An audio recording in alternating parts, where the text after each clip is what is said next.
नमो सिद्धाणं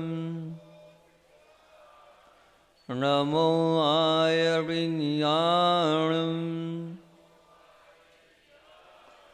नमो वज्रायाणं नमो लोय सवसारणं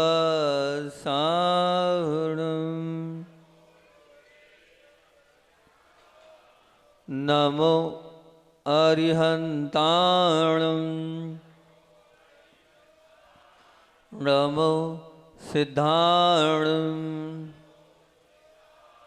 नमो आयर्याणं नमो वज्रायाणं नमो लोय सवसारणं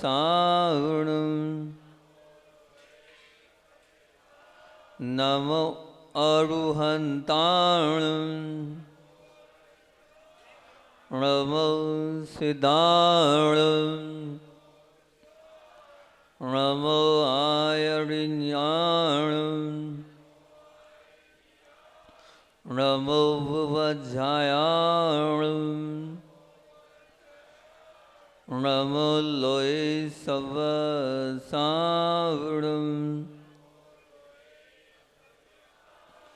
बोलिए देवादिदेव 1008 मूलनायक श्री पांचनाथ भगवान की। बोलिए शमो शरण में स्थित समस्त भगवानों की। परम उपकारी आचार्य भगवंत विद्यासागर जी महामुनि राज की। शिक्षा प्रदाता आचार्य भगवंत समय सागर जी महामुनि राज की।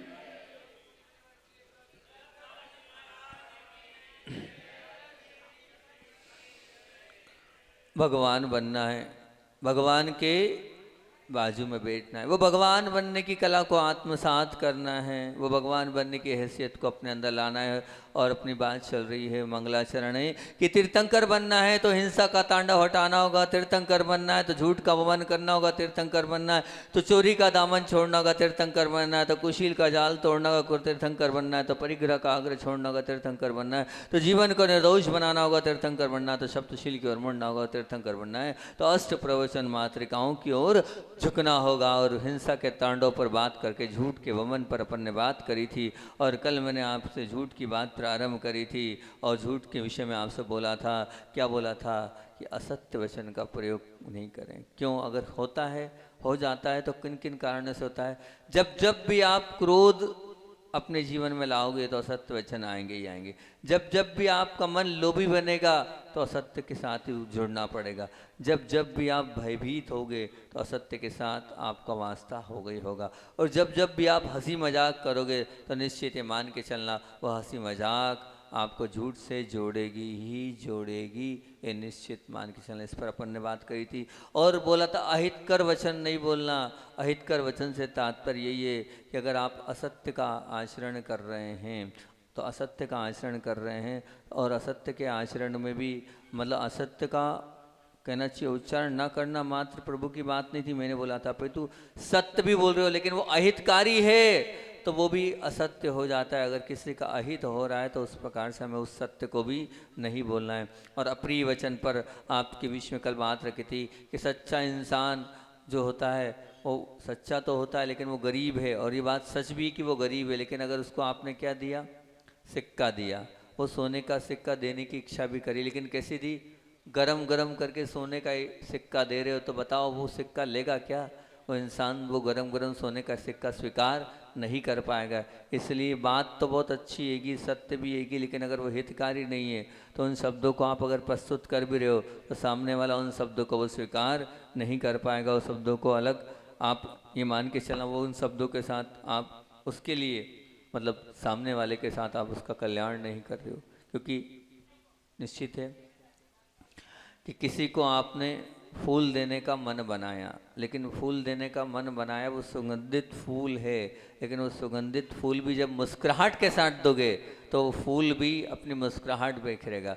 उसी प्रकार से आप अगर मान लीजिए सच्ची बात बोल भी रहे हो, हितकारी बात बोल भी रहे हो, लेकिन वो हितकारी बात सामने वाले को मधुर लगे, प्रिय लगे, ये भी तो होना चाहिए। इस जगत में ये निश्चित मानना कि दूसरों को सुनाने वाले लोग बहुत सारे हैं, दूसरों को सुनाने वाले लोग बहुत सारे हैं, और उसमें से भी सत्य सुनाने वाले लोग उनसे थोड़े कम हैं।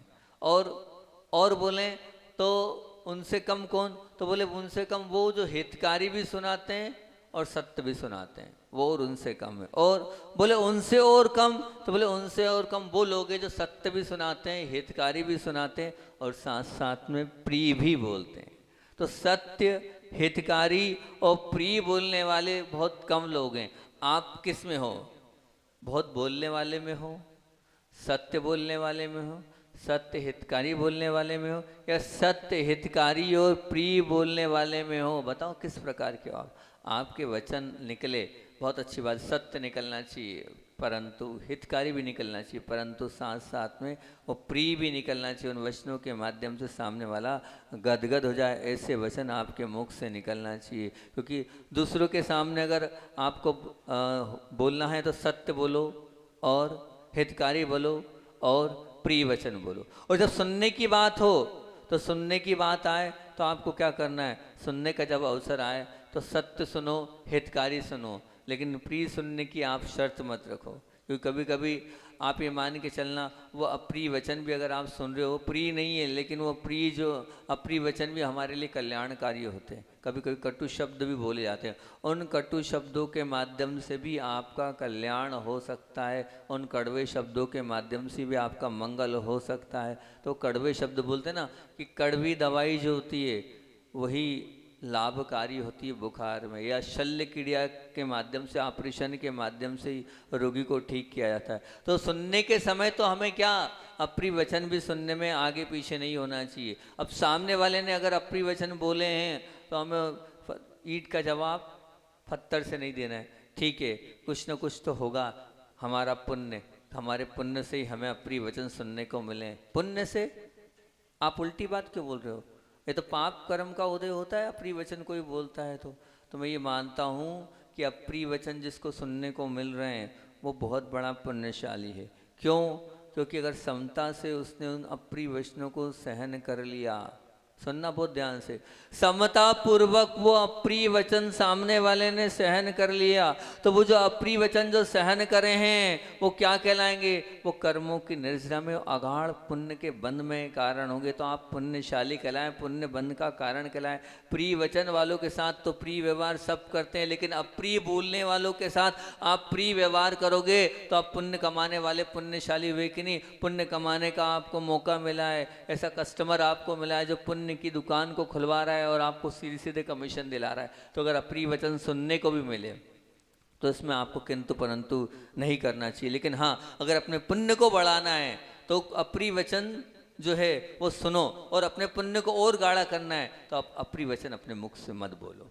क्योंकि अप्रिय वचन भी अगर आप बोल रहे हो वो सत्य होते हुए भी, हितकारी होते हुए भी, अगर दूसरों को कष्ट और पीड़ा पहुंचाएंगे तो वो हमारे लिए हमारे कर्म के बंध के कारण ही है, ये निश्चित मान के चलना। कल ये बात हुई थी। और आगे चौथे नंबर पर अधिक वचन, क्योंकि कल बात आचार्य श्री की उधर चली गई थी तो अपना प्रवचन कल अधूरा ऐसा ही रह गया था, पूरा हो ही नहीं पाया था।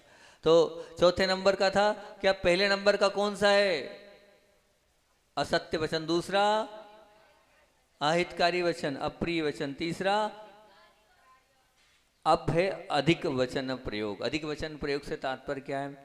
मतलब कहना चाहिए कि जैसे दूध में शक्कर की आवश्यकता थी, अब उस शक्कर को आपने क्या किया? बहुत ज़्यादा डाल दिया। अब वो बहुत ज़्यादा डाल दिया तो वो दूध जो इतना बेस्वाद हो गया, उसके कारण क्या हो रहा है? आप उस दूध को पी पाओगे?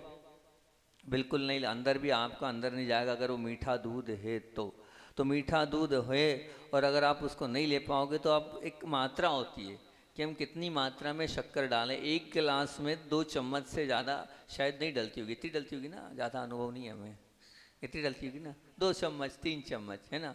हम 10 चम्मच डाल दोगे तो क्या होगा, तो वो दूध तो कोई अंदर ले ही नहीं पाएगा। इसी प्रकार से निश्चित मान के चलना, आप सच भी बोल रहे हो, सत्य है, लेकिन कितना अधिक क्यों, उसी को बार बार बोलकर बार बार बोलकर आप अपने शब्दों की कीमत कम कर रहे हैं। आप अगर अधिक बार बार बोल रहे हैं, शब्द का प्रयोग बार बार कर रहे हैं, तो ये निश्चित मान के चलना आपकी खुद की कीमत कम हो रही है और सत्य की कीमत कम हो रही है। आपको लगता है आपने एक बार बोल दिया, एक बार बोलने के बाद अगर सामने वाला नहीं सुन रहा है तो आपको बार बार नहीं बोलना चाहिए, नहीं तो वो सत्य भी असत्य की श्रेणी में आता है। आवश्यकता से अल्प भी शब्द का प्रयोग मत करो कि आपसे सामने वाला पूछ रहा है और आप कुछ बोल ही नहीं रहे हो, ये भी ठीक नहीं है। लेकिन आवश्यकता से अधिक भी शब्द का प्रयोग आपके जीवन में हानिकारक होगा ही, चाहे वो सत्य हो, ये निश्चित मान के चलना। तो हमें देखना चाहिए कि हम शब्द का प्रयोग तो कर रहे हैं, वो शब्द कितने हैं और कहाँ तक है। अल्प भोजन लोगे तो भी हानिकारक है, और अगर मान लो अधिक भोजन कर लिया तो भी वो क्या अजीर्ण का कारण बनता है। तो आपका अधिक बोलना, बार बार बोलना सही भी है, लेकिन वो असत्य की श्रेणी में ही आएगा, क्योंकि वो अप्रिय लगने लग जाता है। जैसे आपका ही बच्चा है और आप अपने बच्चे को बार बार टोकते हो, मान लिया वो गलती कर रहा है और आप बार बार उस पर प्रेशराइज कर रहे हो, तो लेकिन वो कब तक, एक दिन वो ढीठ बन जाएगा। क्या बन जाएगा? ढीठ बन जाएगा। फिर आपकी बात सुनेगा और इस कान से सुनेगा और उस कान से निकाल देगा। तो आप अपने बच्चों को बार बार बोलकर ढीठ मत बनाओ। बोलना भी है तो बहुत अच्छे तरीके से, बहुत इतने प्रेम से, इतने स्नेह से, इतने वात्सल्य से बोलो कि वो हितकारी भी हो। और प्रिय का तरीका क्या, मैं हमेशा एक ही बात प्रिय का बोलता हूँ। आप घर के बड़े हैं, ठीक है ना, आप आदर्श हैं, आप आइडियल हैं, तो आइडियल है तो तरीका क्या है बोलने का, इतने तरीके से और इतने अच्छे से, इतने मिठास से बोलना है कि आपको बोलना भी हो। तो आप क्या बोलो, जैसे आपको तरीका बता रहा हूँ मैं, कि अगर मान लीजिए आप किसी को समझा रहे हो, अब समझा रहे हो तो सामने वाले से पहले करो प्रशंसा। पहले क्या करो, उसकी प्रशंसा, बहुत बढ़िया, आपने ये कार्य जो किया है बहुत अच्छा किया। आपकी ये गुरुदेव के शब्द, ये जितना बोल रहा हूँ ना मैं, सब गुरुदेव के शब्द बोल रहा हूँ, कॉपी कर रहा हूँ सीधे गुरुदेव की। गुरुदेव बोलते थे समझाना हो तो कैसे समझाना। हम जब आपकी उम्र में थे तो हम तो इतना भी नहीं कर पाते थे जितना आप कर रहे हो।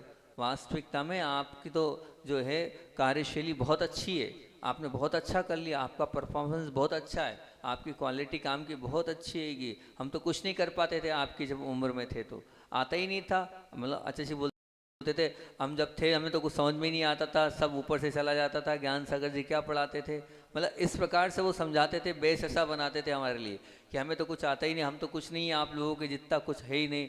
और फिर उसके बाद फिर बोलते थे फिर भी हाँ इतना ज़रूर है, या आपने काम किया है, थोड़ा सा अगर काम ऐसा कर लेते ना तो और अच्छा हो जाता। ये गुरुदेव पहले अपने आप को आपको उठाते थे, उठाने के बाद फिर उसके बाद अपनी बात रखते थे कि काम तो हुआ है, अगर थोड़ा सा सुधार हो जाए तो इसमें काम बहुत अच्छा हो जाएगा। लेकिन आप क्या करते हो अपने बच्चों के साथ, ये हमारे गुरुदेव हमको ऐसा समझाते थे जो आपके बीच में रख रहा हूँ। और आप लोग अपने बच्चों को सीधे फायर, सीधे फायर उस पर, सामने वाले को ऐसा कर देते हो कि वो क्या करेगा, वो मानेगा ही नहीं है, या एक दिन मानेगा, 2 दिन मानेगा, 10 दिन बाद कहेगा आया गया। इधर से सुनेगा और उधर से निकाल देगा। इसलिए इतने प्रेम पूर्वक समझाओ कि सामने वाला टूटे नहीं, वो जुड़ जाए। हमने कहा था एक दिन आप लोग सब छोड़ के चले गए, ठीक है ना, है ना, हम अकेले थे, हमने सोचा 7 बजे ध्यान करने बैठना है। बिल्कुल हमने विचार कर लिया कि आप लोग सब खजुराहो गए हो, कोई है नहीं, अकेले हम हैं, 7 बजे बैठ जाएंगे। अब 7 बजे बैठने के मूड से हम अपने कमरे में बैठे थे। अब बस हमने कहा अपन एकांत में चलते हैं, पर हम 7 बजे की बात थी और सब बस एक एक करके आते गए आते गए आते गए, और माहौल अलग ही बन गया। माहौल ये बना कि बातचीत चली कि भगवान के चरण छूना चाहिए कि नहीं छूना चाहिए, इस पर बात चली, बात प्रारंभ हुई। हमारे मनोज जी भी बैठे थे, हमारे सुभाष जी भी आ गए, सब लोग आ गए कि भगवान के चरण छूना चाहिए कि नहीं छूना चाहिए। तो मैंने उनसे एक ही बात उस वक्त भी बोली थी और अभी भी बोल रहा हूँ कि ध्यान रखना, 3 लोग के नाथ के पास अगर आप जाओगे तो सबसे पावरफुल एनर्जी वहीं होती है। वो इसलिए एनर्जी वहाँ सबसे ज़्यादा होती है, उसका कारण क्या है, उसका कारण ये कि वहाँ सब शुद्ध भावों से जाते हैं, पवित्र परिणामों से जाते हैं। तो शुद्ध भाव और पवित्र परिणामों से जब हम वहाँ जाते हैं तो वहाँ का ऑरा बहुत पावरफुल होता है। उस ऑरे में 5 मिनट भी खड़े होने को मिल रहा है तो बहुत बड़ी बात है। और उसके बाद वो 3 लोक के नाथ जो सब अच्छे भावों से जिनको देखते हैं, उनके अगर हम चरण छुएंगे, उनकी ऊर्जा को ग्रहण करेंगे, तो उस ऊर्जा को ग्रहण करने से हमारे अंदर भी वो पावर अपने आप अंदर आती चली जाएगी। आप दुनिया की चीज़ छूओगे तो क्या होगा? पाप होगा।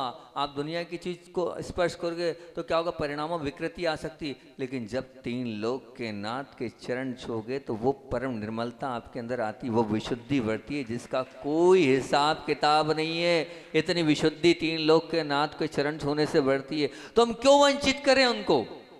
भाई वो ठीक है, आज का परिसर है, आज की वो पीढ़ी है, वो 9, 10, 11, 12, 1, 2 बजे सो रही है, सोने के बाद 9, 10 बजे उठ रही है। अब वो अभिषेक नहीं कर पा रहे हैं। अब अगर आप कहो कि चरण नहीं छूना, ये हमारे गांव की परिपाटी, हमारे यहाँ तो चरण छुए ही नहीं जाते थे, तो आप भगवान से क्यों वंचित कर रहे हो? भगवान से क्यों उनको दूर कर रहे हो? बिल्कुल गलत। नहीं, चरण छूने दो। आज चरण छू रहा है, कल अपने आप अभिषेक भी करेगा। लेकिन आप पहले से इसको सामने वाले को मना कर दोगे, उस नई पीढ़ी को, तो वो और दूर होता चला जाएगा। फिर भगवान 10-20 लोग के रह जाएंगे। नहीं, बिल्कुल नहीं। तो चरण जो छू रहे हैं वो गलत बिल्कुल भी नहीं। ये मत मानना कुछ नहीं से कुछ तो कर रहे हैं। मैंने जिन जिन को नियम दिया है वो धीरे धीरे करके अभिषेक, मैंने प्रारंभ चरण छूने से किया था, मैं मुनि बन गया हूँ। मैं अपना साक्षात उदाहरण आपके सामने रख रहा हूँ। चरण छूने से प्रारंभ करा थी मेरी जो दुकानदारी, चरण छूने से प्रारंभ हुई थी, और आज मुनि बन गया हूँ। सोच लो आप। तो चरण छूने से रोको मत आप। हाँ, अब उसने 1 की जगह 10 के छू लिए तो प्रेम से समझाओ, इतने वात्सल्य से समझाओ जिसकी नहीं। हमारे सुभाष जी क्या है, हैं बहुत अच्छे, ऐसा नहीं है, ठीक है ना। लेकिन क्या है, वो एकदम खर्रा ऐसा बोल देते हैं तो लोगों को बुरा लगता है। लेकिन आप स्वभाव भी तो समझो, उनका स्वभाव ऐसा नहीं है जैसा आप एकदम बुरा मान जाते हो उनकी बात का, है ना सुभाष जी? मैं आपके साथ हूँ, चिंता मत करें। तो बस ऐसे ही हुआ। ये एक आया, उसने नारियल चढ़ाया, उसी वक्त बात चल रही, प्रेम से समझाओ। उसने, भाई ने नारियल, उल्टा नारियल। हमने सुभाष जी से कहा प्रेम से बोलो, वो आगे से नारियल ही नहीं चढ़ाएगा, इतनी तेज बोल रहे हो। तो वो प्रेम वात्सल्य स्नेह के साथ अगर आप समझाओगे, मान लीजिए वो चरण छू रहा है और मान लो हाथ नहीं धोए उसने, तो धो लेगा। लेकिन आगम में कहीं नहीं आया है कि चरण नहीं छुए जाते भगवान के। शाम तक आप भगवान के चरण छू सकते हो। कोई महाराज ने किसी अपेक्षा से, वीर सागर जी महाराज जी ने बोला है, हो सकता है उनकी अपेक्षा ही कि आप चरण ही चरण छू रहे हो, आगे बढ़ ही नहीं रहे हो, चरण छूने को धर्म मान रहे हो, तो उस अपेक्षा से बोला था। लेकिन अभी अपेक्षा सबको जोड़ने की है, सबको मिलाने की है। पर वो हम अगर कोई गलती मंदिर में करता भी, देव शास्त्र गुरु के चरणों में कोई गलती करता भी, तो उसको प्रेम वात्सल्य स्नेह के साथ समझाओगे तो जुड़ेगा, नहीं तो निश्चित मान के चलना वो टूटता चला जाएगा। ऐसे वचनों का प्रयोग हमारे मुख से नहीं होना चाहिए कि हमारे वचनों के माध्यम से वो मंदिर आना बंद कर दे, वो भगवान से टूट जाए, वो देवशास्त्र गुरु से जुड़ना उसका वंचित हो जाए। इस प्रकार के शब्द कम से कम मंदिर में तो मत करो, भगवान के चरणों में तो मत करो। वहाँ पर आप करोगे तो फिर कैसे होगा? इस बात का आपको ध्यान रखना है। तीसरी, चौथी, पांचवी बात, असामयिक वचन का प्रयोग। असामयिक वचन मतलब, असामयिक से तात्पर्य ये है, मैं कहना ये चाह रहा हूँ, मान लीजिए राम शब्द, ये राम शब्द का प्रयोग बहुत अच्छा है, वास्तविकता में बहुत अच्छा है। पर मान लीजिए किसी का विवाह चल रहा है और विवाह के समय आप बोलो राम, बोलो क्या बोलते हैं, आप विवाह के समय राम नाम। अब अगर आप विवाह के फेरे के समय सामने वाले के उस समय अगर आप इस प्रकार के, हितकारी भी है, सत्य भी है, कर्णप्रिय भी है, और अब उस वक्त उस वचन को वहाँ बोलोगे तो क्या होगा? अरे आप वचन सही तो बोल रहे हो, लेकिन देखो तो किस समय कौन से वचनों का उच्चारण हमें करना है। आप सोच समझ के नहीं बोलोगे तो उसका परिणाम किस प्रकार से भुगतोगे आप समझो तो, उत्तर दो। अगर मान लो मैं आपसे पूछता हूँ, है ना, अब आप दोपहर में खाने फिर भोजन करने बैठे हो, अब भोजन करने बैठे हो और भोजन के समय ब्रेड दी जाए आपको, ये लो भैया, चाय दे दी जाए आपको भोजन की थाली पर, तो ये ठीक है क्या? बताओ, ठीक है? खाकरे, ऐसा सुनते गुजरात में सुबह खाकरे नाश्ते में दिए जाते, अब भोजन में खाकरे दे दोगे तो होगा क्या?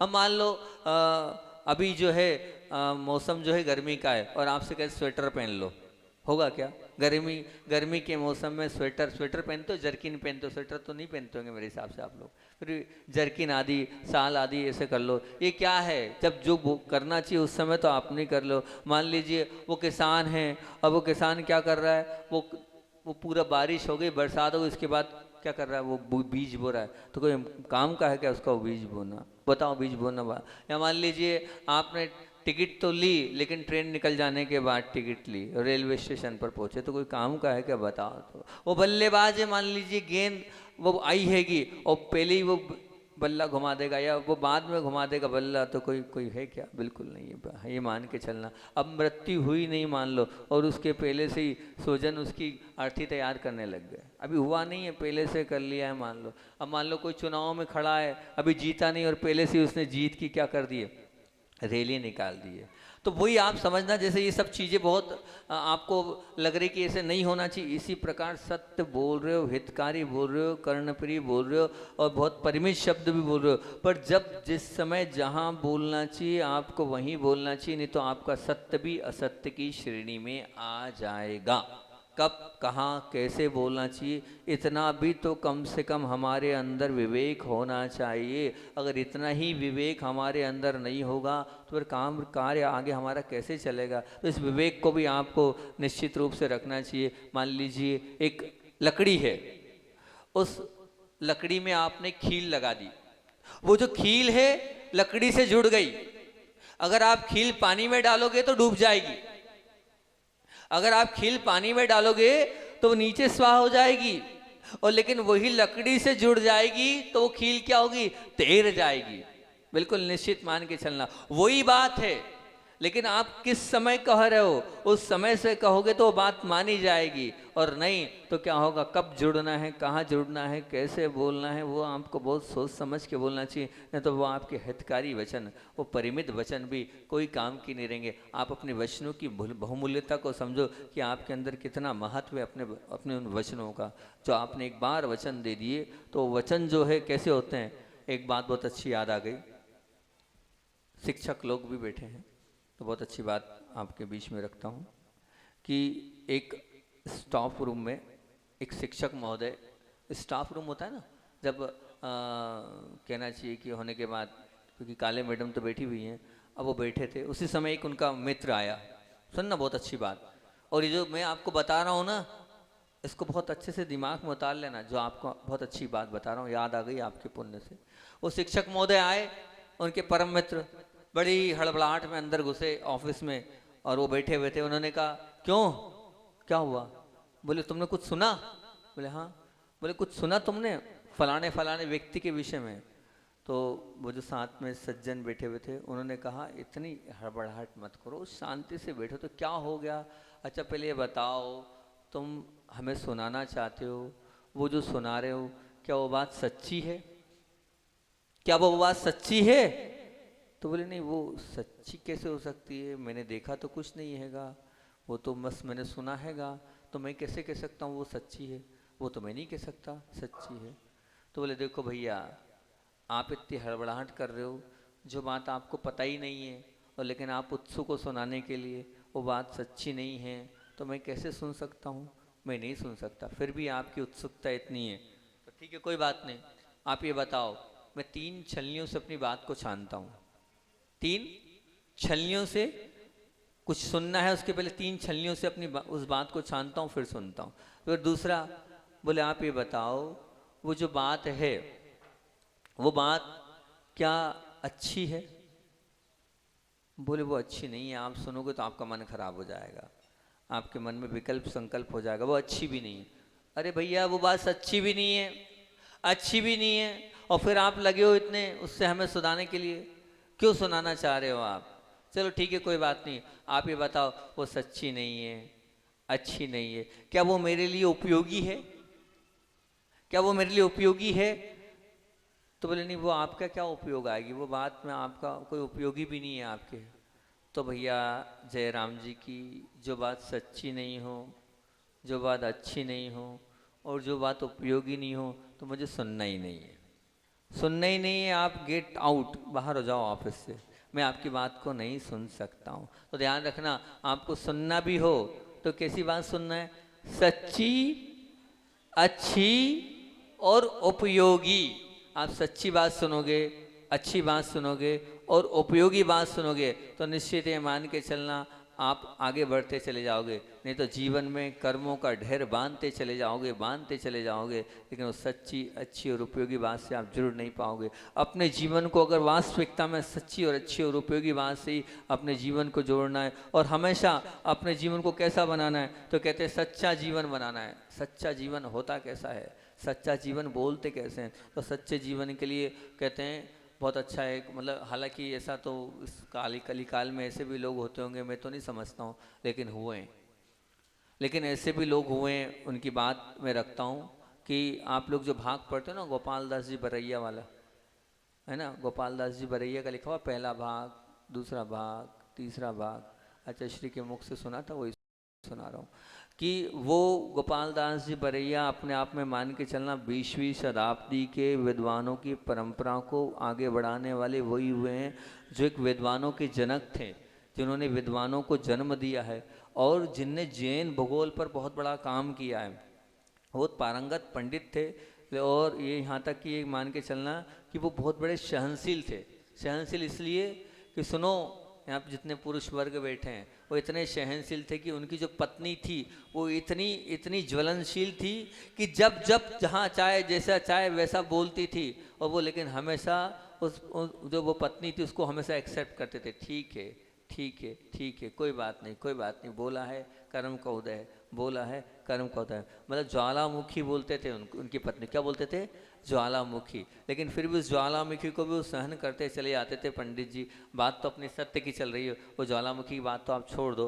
अब हुआ ये कि वो एक बार अपने परिवार के साथ यात्रा कर रहे थे और राजा मंडी के स्टेशन पर वो जा रहे थे। जब वो जा रहे थे तो हुआ ये कि उन्हें पता चला मेरा जो बालक है वो बालक 3 वर्ष का हो गया है। तो 3 वर्ष का हो गया है, जब उन्हें ये बालक, उनको ये बात पता चली तो उन्हें बड़ा विकल्प हुआ। वो क्या हुआ, जब रेलवे स्टेशन पे उतरने के बाद खड़े हो गए, और खड़े होने के बाद टीटी से वहाँ बोलते हैं, बोले भैया ऐसा है कि हम आपसे कुछ बात करना चाहते। बोले हाँ, हम सबसे पहले क्षमा याचना करना चाहते हैं। क्यों भैया, क्या हुआ?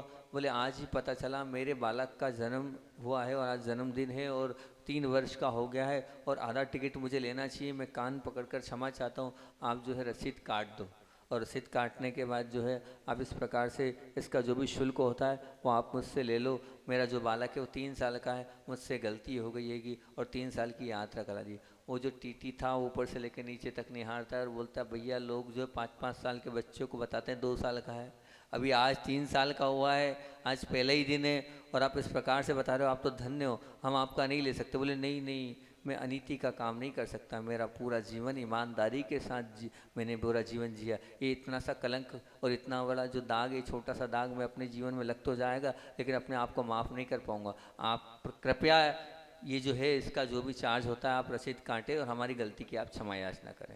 ये ऐसे गोपाल दास जी बरिया थे पंडित जी। सोचो, आप विचार करो, आप तो क्या कर रहे हो, आप अगर होते तो क्या करते बताओ?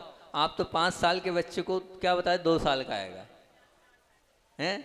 ये स्थिति, ये बात आप कर लेते हैं। ये इस प्रकार का सत्य आपके जीवन में होना चाहिए। ये सत्य प्रियता होगी कि हमने एक बार वचन दे दिया तो वचन में किंतु परंतु नहीं होना चाहिए। हाँ, हमारे मुख से निकल गया है तो कोई किंतु नहीं, कोई परंतु नहीं, इस प्रकार की हमारे जीवन की वास्तविकता होगी तो निश्चित ये मान के चलना हम चले जाएंगे। पुराने ज़माने के लोग इस प्रकार के वचन के पक्के होते थे कि हाँ मैंने वचन बोल दिया है तो उस वचन को हम करेंगे। एक और याद आ गई तो सुना देता हूँ कि राजपूत लोग जो होते थे वीर और साहसी हुआ करते थे और वचन के पक्के होते थे।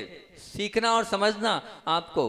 अब हुआ ये कि उस समय जो है महाराणा प्रताप पर आक्रमण हुआ और जब सम्राट अकबर की सेना ने चित्तौड़ पर आक्रमण किया और चित्तौड़ पर जब आक्रमण किया तो महाराणा प्रताप की पूरी सेना चितर बितर हो गई और यहाँ वहाँ हो गया। महाराणा प्रताप भी जंगलों में भटक रहा था। उसी बीच उनके एक सैनिक थे, उनका नाम था रघुपति सिंह।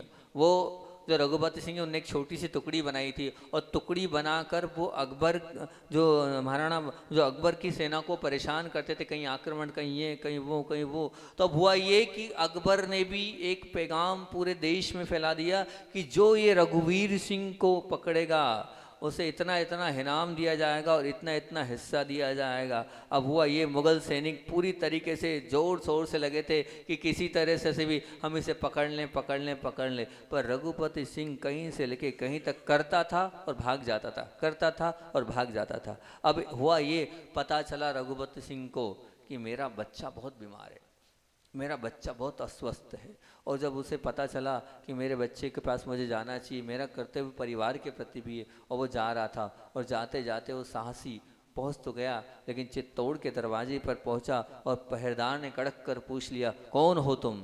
तो बस उन्होंने सीधे सीधे बोल दिया, मैं रघुवीर रघुपति सिंह हूँ। जैसे रघुपति सिंह का नाम सुना, उसी वक्त चेहरे पे चमक आ गई, और चेहरे पर चमक आ गई और उन्होंने वहीं रोक लिया, और फिर उन्होंने हाथ जोड़ के बोला, ए भाई मैं हाथ जोड़ता हूँ, मेरा बालक बहुत बीमार है, 24 घंटे की मोहलत दे दो, मैं 24 घंटे में उसकी औषधि कराकर आ जाऊँगा। बस पहले तो सेनापति को लगा कि बहुत बड़ी राशि मिलेगी, लेकिन फिर उसे लगा कि जिसने अपना नाम सही बताया है तो निश्चित ये वापस आएगा आएगा, और मन ने कहा इसको जाने देना चाहिए, और जाने दिया। जब घर पहुंचा, बच्चे को देखा, बच्चे को देखने के बाद पूरी औषधि वगैरह करी, और पत्नी रोकने लगी, तो पत्नी से एक ही बात रघुपति सिंह ने बोली कि नहीं, कर्तव्य पथ से मुझे आगे बढ़ने दो, मैंने मेरा कर्तव्य यहाँ भी कर दिया, अब मेरा आगे भी कर्तव्य, मैंने कहीं ना कहीं कोई वचन दिया है। और बस पहरेदार के समक्ष जाकर 24 घंटे के पहले जाकर वहाँ खड़ा हो गया। वो खड़ा हो गया, और खड़े होते ही वो जो पहरेदार था वो हक्का बक्का रह गया। तो उन्होंने एक ही बात पूछी, बोले तुम्हें मरने से डर नहीं लगता है? पहरेदार ने बोला, तुम्हें मालूम है तुम्हारे पैर पूरा अकबर जो है वो पूरे लगे हुए हैं, और आपको फांसी की सज़ा है, और तुम्हें मरण से डर नहीं लगता है? तब रघुपति सिंह क्या बात बोलते हैं, उन्होंने बहुत अच्छे से ये वाली बात बोली, और उन्होंने कहा, क्या बोला? बोले मुझे मरने से नहीं, मुझे विश्वासघात करने से डर लगता है। मुझे मरने से नहीं, मुझे विश्वासघात करने से डर लगता है। रघुपति सिंह की इस ईमानदारी, उस शूरवीरता को देखकर पहरेदार बहुत प्रसन्न हुआ और गदगद हो गया, और उसने कहा, भैया मेरी ताकत नहीं है कि तुम्हें वहाँ तक पहुँचा पाऊँ, मेरी तो गलती हो गई, मैं क्षमा मांगता हूँ, मेरी हिम्मत नहीं, तुम वापस जाओ। उन्होंने जो है पकड़ा नहीं, वहाँ तक पहुँचाया नहीं, रघुपति सिंह वहाँ से चला गया। ऐसे लोग हुआ करते थे जो वचन के पक्के हुआ करते थे। वचन दे दिया है, तुम वचन को चाहे प्राण चले जाएं पर वचन को निभाएंगे। ऐसा आपके जीवन में भी आना चाहिए, तो निश्चित मान के चलना आपका जीवन बहुत उत्कृष्ट बन जाएगा, बहुत अच्छा बन जाएगा, बहुत महान बन जाएगा। कल आपको 3 प्रकार के और सत्य किससे परिचय करूँगा कि 3 प्रकार के सत्य वो किस किस प्रकार से होते हैं। उन 3 प्रकार के सत्य को आप समझने का प्रयास करना और अपने जीवन में उतारने का प्रयास करना। वो सत्य क्या होते हैं? आचार्य भगवान की बात को बोलकर अपनी बात को मैं विराम करता हूँ कि एक बार की बात है, जो दीदियाँ होती हैं ना, मतलब दीदियाँ समझ रहे हैं, अब दीदियाँ होती है उनमें बड़ी उत्सुकता होती है। एक बार वहाँ आचार्य श्री के पास कुछ दीदियाँ बैठी थी और प्रतिभास्थली की बहनें थी, और उन्होंने आचार्य श्री से बोले मंदिर में भगवान के पास जाते हैं तो बड़ी निर्विकल्पता होती है, पर हर समय लगता है हमें ये करना है, हमें वो करना है, हम कुछ कर ही नहीं पा रहे, हम कुछ कर नहीं पा रहे। तब आचार्य श्री बड़े ही मुस्कुराते हुए बोलते हैं, बोले निर्विकल्पता चाहिए, लेकिन आप जो कर्तव्य कर रहे हो वो जो कर्तव्य किसने बताया आपको? तो बोले आचार्य श्री आपने बताया। अच्छा, हमने किसके आधार पर बताए? बोले आगम के आधार से बताए। बोले आगम कहाँ से आया है? बोले सर्वज्ञ वीतराग की वाणी से आया है। बोले जब सर्वज्ञ वीतराग भगवान की वाणी से आगम आया है तो मैं जो आपको करा रहा हूँ, ये कर्तव्य करा हूँ, तो मैं थोड़ी करा रहा हूँ, भगवान करा रहे हैं। तो भगवान की वाणी पर श्रद्धा करो, और जो कर रहा है, जो आप कर रहे हो उसको श्रद्धा, आस्था और भक्ति से करोगे तो उसमें और पुण्य आपका बढ़ता चला जाएगा। तो इतनी सहजता और सरलता से गुरुदेव ने उनको जवाब दिया। उनके चेहरे पर वो एक सिकन थी जरा सी बात में कि ये मेरे वचन नहीं है, ये प्रभु के वचन है, मैं तो सर्वज्ञ की वाणी से जो आया है वही आप लोगों के लिए मार्गदर्शन दे रहा हूँ। आप करते चले जाओगे और गुरु की आज्ञा को मानते चले जाओगे, गुरु जी ने कहा है उसको आप स्वीकार करते चले जाओगे, तो गुरु की आज्ञा से ही आपका निश्चित रूप से आज्ञा सम्यक दर्शन होगा, और उनकी आज्ञा को पालने से हमारा सबका कल्याण होगा। सबका कल्याण उसी बाण आचार्य विद्यासागर जी महामुनि राज की